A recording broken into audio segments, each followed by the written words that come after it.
Bonjour à tous. Alors, aujourd'hui on se retrouve pour une vidéo un petit peu particulière.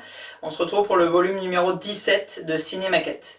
Alors, effectivement, dans un premier temps, j'avais prévu de faire les vidéos dans l'ordre des volumes. Mais bon, d'une part, effectivement, ça s'y prête pas forcément, parce que c'est vrai que certaines statues nécessitent et intéressent plus que d'autres. Et dans un deuxième temps, surtout, je ne les ai pas toutes au jour d'aujourd'hui. Donc finalement, j'ai décidé de casser un petit peu cet ordre-là. Et c'est vrai que les demandes les plus fortes jusqu'à présent, elles ont été bien sûr sur la statue de Hulk, puisque bon, elle fait encore un petit peu le buzz, encore un peu l'actualité. Et en plus, c'est une statue qui impressionne de par sa taille, de par son poids, de par la licence dont elle est tirée. Donc c'est elle qu'on va aborder aujourd'hui. Alors, bon... Habituellement on fait le déballage ensemble, mais bon, comme les vidéos sont tournées dans ma salle produits dérivés qui fait 15 mètres carrés au total et qui est au moins aux 2/3 rongée par les meubles, c'est bien sûr pas possible. Du coup, bon, j'ai quand même exposé les boîtes ici pour se rendre compte un petit peu de l'envergure de celle-ci. Alors non, je n'ai pas acheté 3 statues de Hulk Ciné Maquette, c'est bien la seule et même statue qui est présentée ici. Donc on retrouve en fait pour la première fois chez Toynami la pièce qui est coupée en 3 parties. Donc la grosse boîte principale qu'on va retrouver là en haut qui contient donc le socle, et ensuite deux parties à peu près de taille équivalente pour le buste et les jambes. Voilà. Donc on a bon, un emballage qui est assez soigné et qualitatif comme d'habitude, mais bon, pour des raisons évidentes de place, il me paraît impossible de les déballer avec vous. Donc je vous ai quand même présenté ça avant tout, et on va aborder la statue déjà montée, puisqu'il n'y a pas vraiment de spécificité pour assembler celle-ci, et du coup on va essayer de tourner autour d'elle à 360 degrés, parce qu'on va voir que c'est une pièce qui est vraiment gavée de détails. A tout de suite. Alors, on va aborder un petit peu cette statue de Hulk. Donc bon, comme on peut la voir, c'est pas la plus petite pièce que j'ai dans ma collection, c'est tout simplement la plus grosse. Alors c'est une statue qui dépasse le mètre d'envergure, qui a bon, des dimensions très très fidèles bien sûr à la créature du film. Donc on voit par exemple, bon, on a vu cette photo sur le net des dizaines de fois, que son poing il fait quasiment ma taille, le pied également, bon là c'est pas très pratique pour vous montrer. Voilà, c'est une statue qui est vraiment très très impressionnante. Elle est extrêmement lourde, aux environs de 40 kg, ils annoncent. Alors la base est pleine, donc c'est vrai que c'est très très très lourd.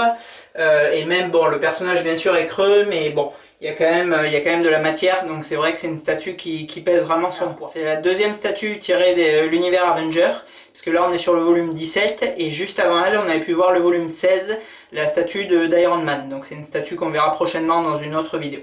Donc pour celle-ci, donc c'est Elite Creature qui se charge comme toutes les créatures non humaines des produits Toynami. C'est directement Steve Wong qui dirige le développement. Ils se sont attardés sur ce Hulk. Alors pour moi, on verra un petit peu par la suite avec 2 défauts majeurs, mais c'est vrai qu'on est sur une réalisation qui est assez époustouflante.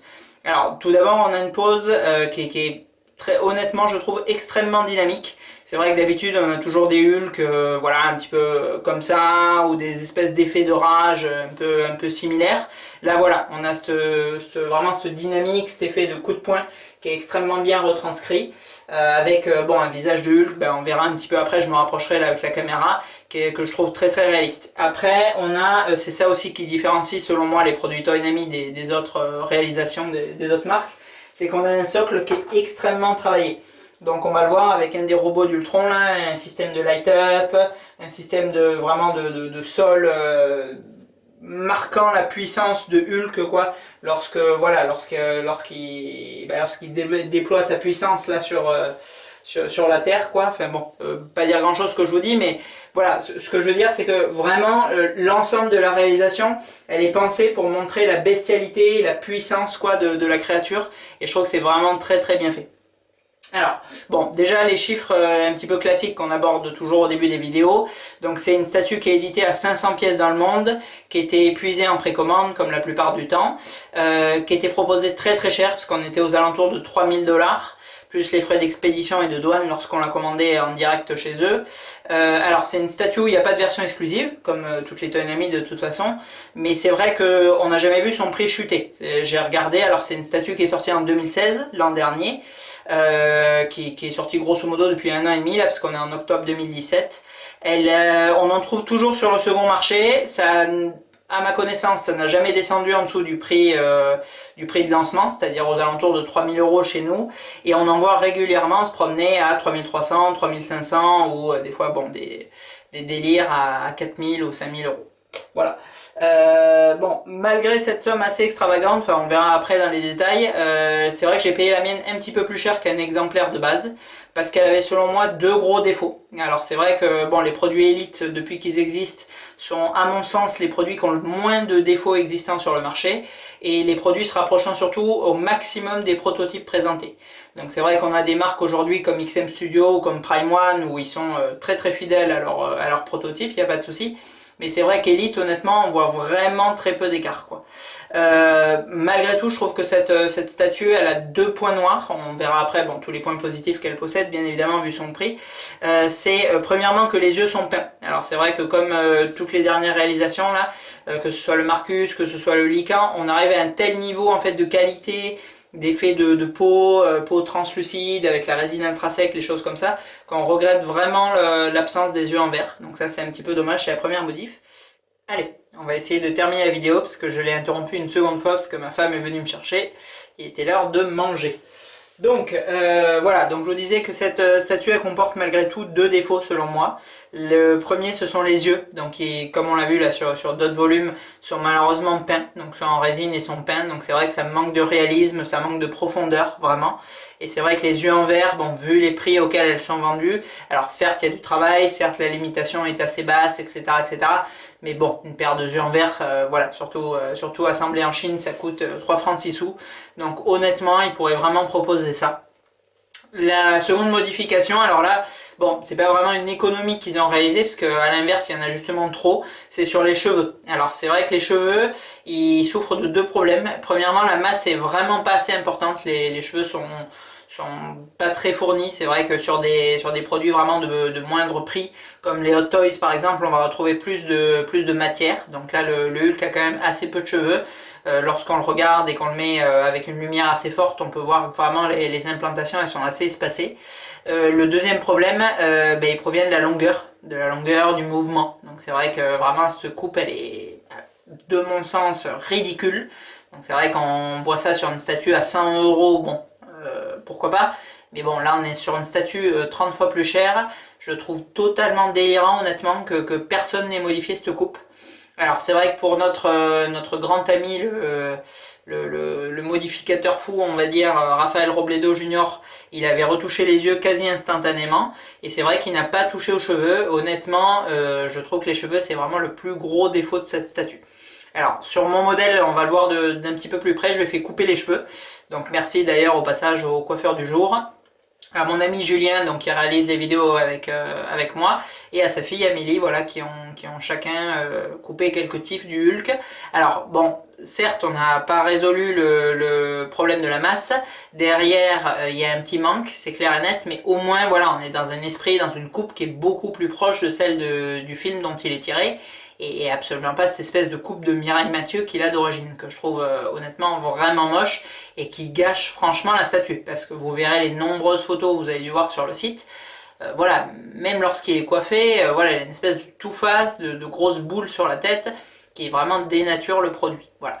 Donc voilà. Donc pour revenir un petit peu sur la fourchette de prix, c'est vrai que ces modifications, alors la coupe de cheveux, elle m'a quasiment rien coûté. En revanche, les exemplaires avec yeux en vert, il y en a très très peu, à ma connaissance. Il y a celui de Raphaël et un autre qui était disponible donc dans une collection, celui que j'ai acquis. Mais de ce que j'ai compris, et j'ai vraiment confiance dans le collectionneur qui me l'a vendu, c'était une modification qui coûtait 600 € quand même à faire, donc la réalisation des yeux sur mesure, le décollage de la perruque, la découpe de la tête, la pose des yeux et la refermeture de tout ça, plus les frais de port qui vont avec pour toute la partie buste qu'il fallait expédier, quoi. Voilà. Donc bon, donc c'est clairement la statue la plus chère que j'ai acquis dans ma collection. Maintenant, je la trouve assez démentielle, honnêtement. Bon, encore une fois, on est dans des sommes qui paraissent assez délirantes. Voilà, pour les gens qui collectionnent pas, et même pour la plupart des collectionneurs qui sont sur des produits voilà, en plus grand nombre mais de moins grand prix. C'est vrai que voilà, on est sur des très très gros budgets, on est sur un gros prix de départ, j'ai payé le mien quasiment 30% de plus encore, donc c'est vrai que ça fait vraiment des très gros budgets, mais je trouve que c'est une statue vraiment vraiment démentielle. Avec le Predator que je vous ai pas encore présenté, je le garde peut-être pour la fin ou par la suite, on verra. Voilà, je trouve que c'est vraiment deux pièces délirante. Voilà, on est très très proche, je trouve, et dans la qualité de réalisation et dans l'esprit vraiment de la créature du film. Et on est, voilà, il y a de la dynamique, il y a de l'originalité, il y a du travail sur le socle, on sent que rien n'est laissé au hasard, que les matériaux, hormis les yeux, tout est mis là où il faut. Voilà, c'est vraiment vraiment une pièce perso que j'ai kiffé en déballant. C'est voilà, c'est bon, c'est des mois de privation et d'autres pièces mises de côté, c'est clair et net, mais c'est vraiment le frisson à la déballant. Donc voilà, au final très très satisfait de cette statue. Voilà, je vais, on va tourner un petit peu autour, on va regarder chaque détail, je vais vous présenter un petit peu ce que j'en pense et on fera un petit topo à la fin. À tout de suite. Alors, donc on va voir cette statue en détail et ce qu'elle comporte. Donc bon, tout d'abord, tout à l'heure, voilà, on parlait de la taille donc de la pièce. Donc voilà, donc on peut regarder. Bon, j'ai pas spécialement les mains de Hulk Hogan, mais bon, on est quand même sur du produit assez impressionnant. Donc on peut voir, bon, les différents pores de peau qui sont très très bien faits, les petits effets de poussière, le veinage qui est lui aussi vraiment très sympathique. Ensuite, alors on descend sur la pièce, alors malheureusement c'est assez sombre, je suis désolé. Donc voilà, les différents petits effets de poils qui sont assez bien retranscrits là sur la pièce. Donc c'est peint, il n'y a rien d'implanté, mais honnêtement ça passe très très bien. Après on a ce caleçon, alors ce caleçon, bon il est de matériaux assez sympathique. Et on a, voilà, donc il rentre là sous la statue, alors on peut éventuellement le mettre dessus pour cacher la jonction. Bon, personnellement, je trouve pas que ce soit voilà, vraiment le détail très choquant. Mais voilà, c'est une possibilité. Vous pouvez mettre le jogging par-dessus la démarcation pour la cacher. Alors après, on va descendre sur le socle. Alors le socle, bon, comme on l'a vu, il y a bon, bien évidemment la plaque qui est toujours présente. En dessous, on a toujours la numérotation. Là, sur 500 exemplaires, ça, il n'y a aucun souci. Alors, on a voilà, cette première trace là dont je vous parlais tout à l'heure. Donc qui est vraiment, je trouve, super bien fichu. Où on va retrouver du coup bon, le pied de la créature. On sent vraiment voilà, la marque, l'effet de puissance pour s'arrêter, pour freiner. Je trouve que c'est vraiment très bien fichu. Et de l'autre côté, enfin au fond et d'ailleurs sur le côté gauche, on va retrouver l'Ultron. Alors le Ultron est en différentes parties. Et bien évidemment, il y a un système de light-up qu'on va actionner.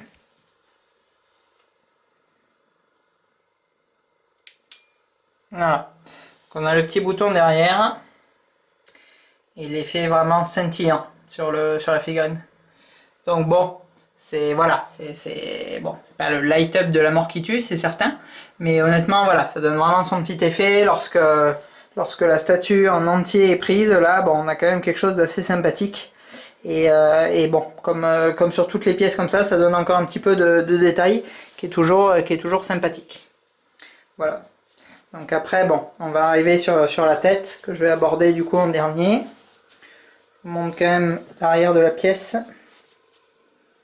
Voilà, même là, on voit voilà, la jambe d'Ultron qui est déformée justement par l'impact du pied de Hulk. Enfin, franchement, c'est vraiment super bien foutu, quoi.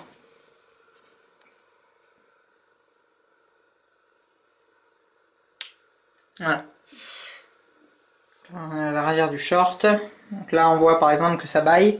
Mais bon, on peut vraiment, comme je vous dis, voilà, le décrocher et venir le positionner comme il faut pour que ça se cache, quoi.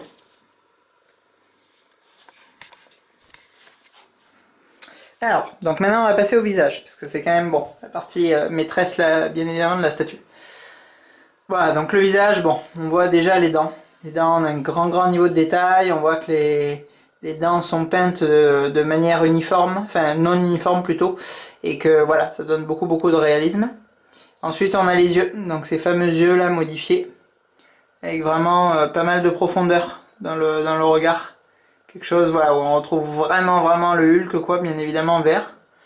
Et ensuite, donc le sujet de polémique, puisque j'en ai parlé encore hier soir sur un groupe Facebook, la coupe de cheveux. Alors bon, la coupe de cheveux, c'est vrai qu'ils ont vraiment rétréci. Donc effectivement, il manque un petit peu de touffe pour le coup.